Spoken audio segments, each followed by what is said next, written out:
The pandemic has caused a surge in the use of dating apps and video dating, which has now become the norm. What does this mean for our love lives? Are we sacrificing authenticity for convenience? How has the pandemic changed the way we approach relationships? Science. Technology.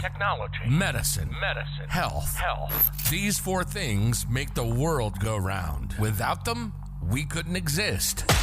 This is the Monday Science Podcast, a weekly show bringing you the latest research and news in science, technology, medicine, and health, answering your questions or finding experts in the field to answer them. Your host is a pharmacist, an award-winning scientist. She leads her own research group and is the founder of King's College London Fight the Fakes. A tad bit on the qualified side.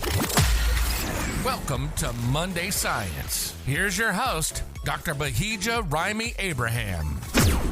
Welcome back to Monday Science. Happy Monday, happy day, happy afternoon, happy everything, but more importantly, happy new month. We are now in February. February is well known for Valentine's Day. On the 14th of February. Valentine's Day is known as a day where people express their love and affection for each other. And often that's through cards, flowers, chocolates, gifts, whatever it is the intended recipient likes. Now, I do love love, but I can't say I've always been a fan of Valentine's Day.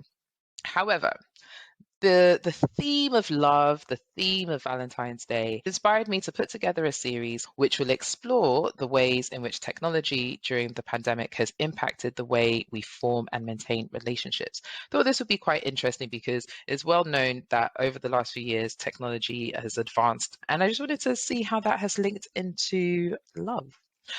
With lockdowns and social distancing measures in place, in-person meetups became a challenge in 2020. But as they say, when one door closes, another opens. And in this case, it's the door to the world of online dating or virtual dating.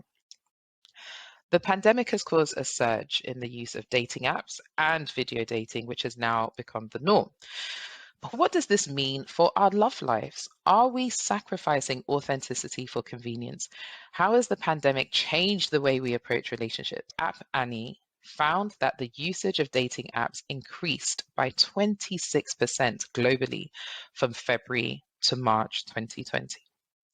In addition, the report found that the pandemic has led to an increase in the amount of time people are spending on dating apps. I'd also even argue the amount of time people spend on their phone.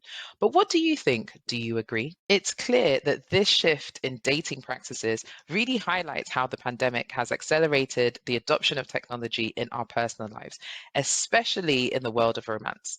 The Love in the Digital Age Monday Science podcast series will examine the impact of technology on relationships and dating.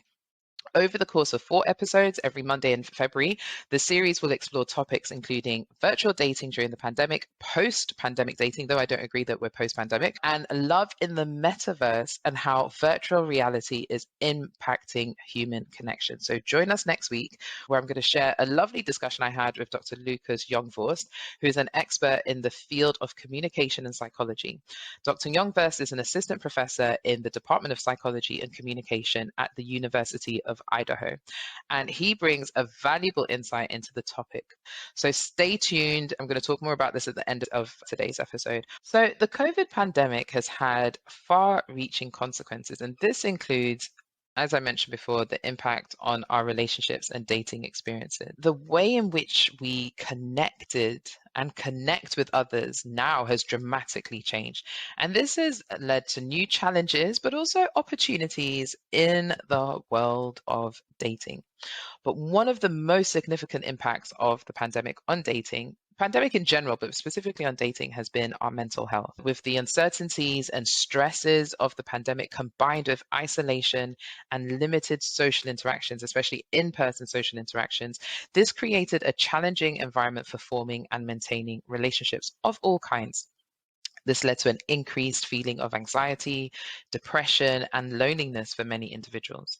Additionally, if we bring it back to dating, virtual dating added new pressures, such as maintaining a positive online presence and managing expectations, which can be very difficult. And so, therefore, the need for self-care and therapy also increased in response to these new stresses, which highlighted the importance of maintaining mental health in the dating process during the pandemic. With the pandemic changing and altering the way we approach dating, and this shift to a more virtual dating and the stresses, uncertainties that has come with that, as a result of the pandemic, it's important to note the impact that all of this has had on mental health and the need to prioritize self-care and therapy in response to these new stresses. I'm really looking forward to finding out more about virtual dating, virtual reality dating, and the impact the pandemic and lockdowns have had, particularly learning about the metaverse. I hear it all the time. I don't even know what it is, but I'm really excited to learn about it. However, remember that whether you are single or in a relationship, it's important to remember that love and connection are always possible, and that taking care of our mental health is a crucial part of that journey.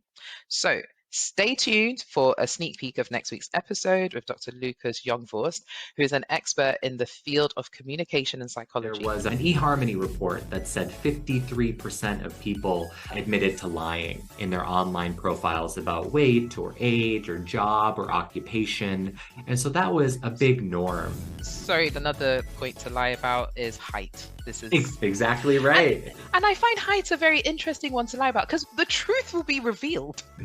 Exactly. Really, with all of them, that's the thing about virtual dating is it's predicated on the idea that you will meet in person.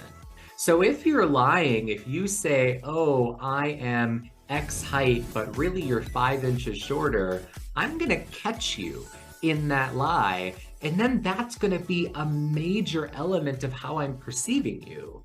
And so I think that's something why we see, especially with virtual dating, there's just more dates happening. When you're dating traditionally offline, you likely date less, just because the availability of partners isn't as powerful as it is in virtual spaces. So when you transition to virtual spaces, you have more partners, so you're more willing to meet.